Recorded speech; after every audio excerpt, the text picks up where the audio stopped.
If you feel guilty every time you take a rest day, if you believe that every day you are not in the gym is a day your muscles are shrinking and your progress is reversing, and if you have been pushing through fatigue, soreness, and declining performance because stopping feels like weakness, then this video is going to completely restructure how you think about rest.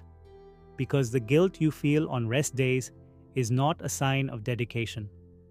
It is a sign that the fitness industry has successfully sold you a biological lie that is costing you muscle, strength, hormonal health, and potentially years of sustainable training.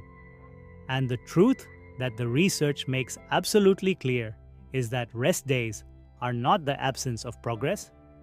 They are the mechanism of progress, and the athlete who understands this at a biological level does not feel guilty on rest days. They feel strategic.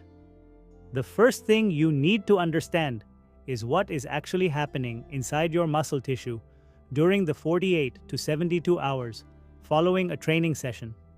Because if you understood the cellular biology of what rest enables, you would never again feel that a day away from the gym is wasted. When you train with sufficient intensity, you create microscopic tears in the sarcomeres, the individual contractile units within each muscle fiber, and you deplete the phosphocreatine and glycogen energy substrates that power muscular contraction, and you generate a cascade of inflammatory signaling molecules called cytokines, including interleukin-6 and tumor necrosis factor alpha, that act as molecular distress signals recruiting immune cells and satellite cells to the damaged tissue. And satellite cells are the muscle stem cells that donate their nuclei to damaged muscle fibers, increasing the fiber's myonuclear domain and its capacity to synthesize new contractile proteins. And this entire repair and remodeling process, the inflammatory phase, the proliferation phase, the remodeling phase, follows a precise biological timeline that requires 48 to 72 hours of adequate rest, nutrition, and sleep to complete. And if you return to training the same muscle before this timeline has concluded, you are not training a recovered muscle. You are training an incompletely repaired muscle that is still in the middle of its remodeling phase, interrupting the process at its most critical stage and replacing the growth signal with a new damage signal that the recovery system must now address before the previous repair is complete, which over time produces the paradox of training harder and growing less because you are perpetually interrupting the biological process that your training was supposed to trigger. The second reason rest days are non-negotiable involves your central nervous system and the concept of neural fatigue, which is a form of fatigue that is completely invisible to most people because it does not feel like sore muscles or physical exhaustion in the conventional sense. It feels like reduced motivation, slightly slower reaction time, mildly impaired coordination, and a training session where everything feels heavier than it should for reasons you cannot identify. And this is your central nervous system communicating that its neurotransmitter reserves, specifically dopamine and acetylcholine, which are the primary neurotransmitters of motor control and muscular contraction, have been depleted by training volume and have not been fully replenished.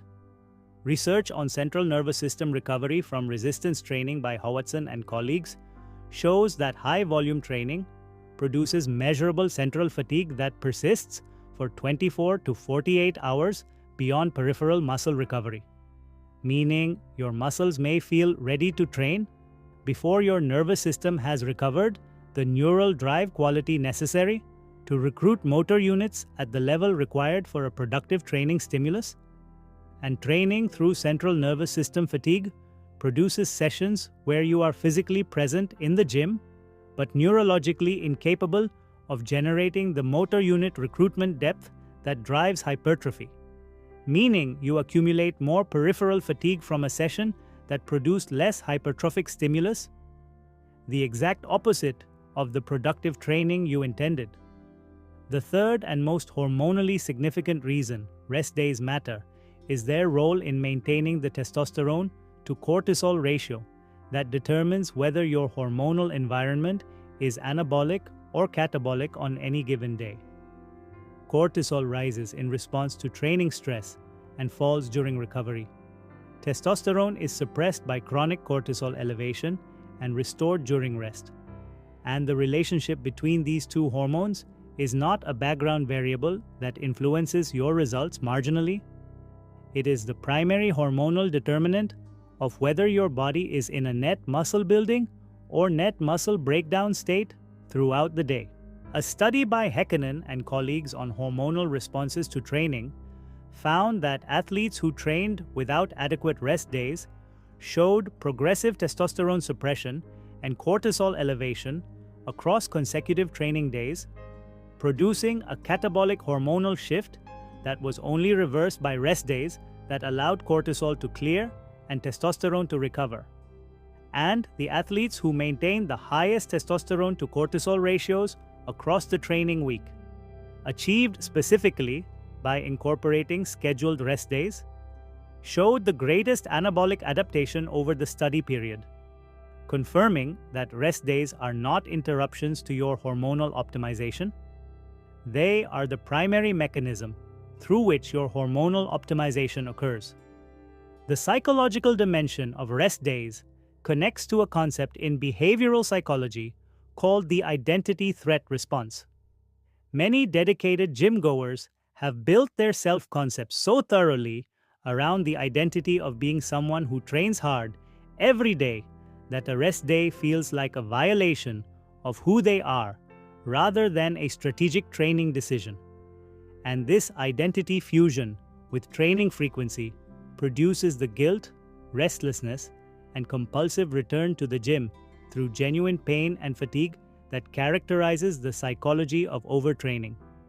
And research on exercise addiction and compulsive training behavior by Hausenblas and Downs identifies the inability to rest as a behavioral symptom rather than a virtue, rooted in the same psychological mechanisms that drive other compulsive behaviors.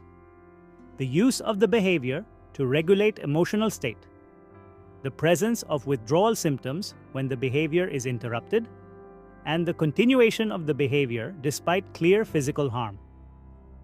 The complete framework for using rest days intelligently is this: schedule 2 to 3 rest days per week as non-negotiable training variables rather than as concessions to weakness. Use active recovery on at least one rest day, light walking, mobility work, or low-intensity movement that increases blood flow to recovering muscles without generating additional damage. Eat your full protein and caloric intake on rest days because muscle protein synthesis continues and satellite cell activity continues regardless of whether you train that day. Prioritize sleep quality on rest days as the primary growth hormone optimization window, and most importantly, reframe rest days in your psychological identity, not as days off from training, but as days when the adaptation your training triggered is actually occurring, because that reframe is not motivational fiction. It is a precise description of the biology, and the athlete who genuinely understands that their muscles grow on rest days, trains on training days, and rests on rest days with equal intention, equal strategy, and equal commitment to the process that builds the body they are working toward.